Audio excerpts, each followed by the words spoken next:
It is an honour to be here in this cathedral, dedicated to God and to the better angels of our natures, with the religious and civic leaders of our country, in sorrow and in solidarity with the families of the victims of MH17 on this National Day of Mourning. 3 weeks ago tomorrow, the families of 38 Australians woke up to the very worst news imaginable. Their plane had been shot out of the sky and 298 innocent people murdered, including 38 men, women and children who called Australia home. Children had lost parents, parents had lost children, and an aching void had opened in hundreds of lives, made worse by the wanton cruelty of shooting down a passenger jet. There will be a time to judge the guilty, but today we honour the dead and we grieve with the living. We cannot bring them back, but we will bring them home as far as we humanly can. And we do rededicate ourselves today to supporting the bereaved, to obtaining justice for the dead and for their families, and to working for a better world. Today, the Australian nation expresses its gratitude for the lives so cruelly cut short, and we express our solidarity with those who loved them. The dead of flight MH17 reflect what's best in modern Australia. Doctors who worked with refugees, teachers who worked with Indigenous people and children with disabilities, volunteers in our armed forces and with local charities, business innovators and pillars of local communities, young people filled with passion for the life before them. What could be more typical of modern Australia than a Malaysian married to a Dutchman raising their children in outer metropolitan Melbourne?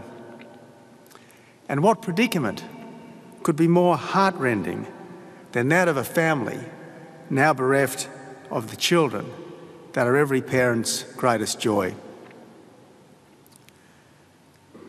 When those we love are snatched away, nothing can ease the pain. Somehow, we who have not been bereaved must reach out to those who have and show by our love that love has not abandoned them. You have not been abandoned, and you never will be.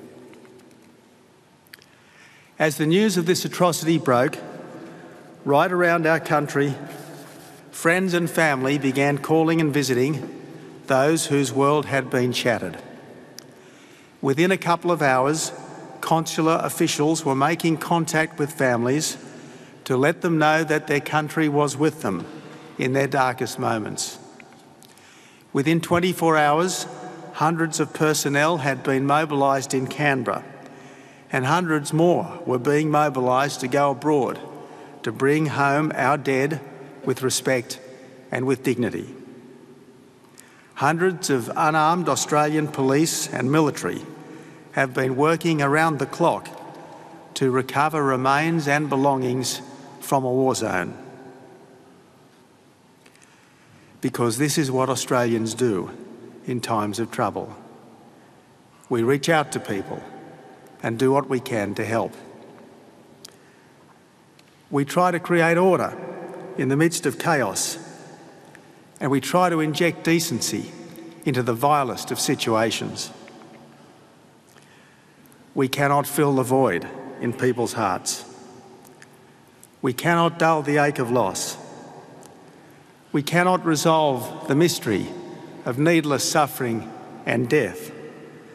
But we can armour ourselves against despair by responding to evil with good, unconquerable good. As the Maslin family have so beautifully put it, love conquers hate. So I salute all those who have rallied to their fellow Australians and to all the other victims of MH17. And I especially acknowledge Air Chief Marshal Angus Houston, our envoy in the Ukraine. Mostly, though, I pay tribute to all those who have lost loved ones. Some of you I have spoken with. Your decency, resilience and compassion have been both humbling and uplifting. One of you even asked me how I was bearing up, because in the depths of your own pain, you were still thinking of others. Long ago it was written, there is a time to die, a time to weep, and a time to mourn. There is also a time to mend, a time to love, a time for peace, and a time for keep. In time, our thoughts will linger, not on how the passengers of flight MH17 died, but on how they lived. We will remember them as they were, joyful, open, kind and optimistic. A homesick poet, Dorothy McKellar, once wrote, "Wherever I may die, I know to what brown country my homing thoughts will fly." May those who are lost arrive home to the people and the country they loved. May the God of mercy comfort those left behind, and may the God of justice answer all our prayers.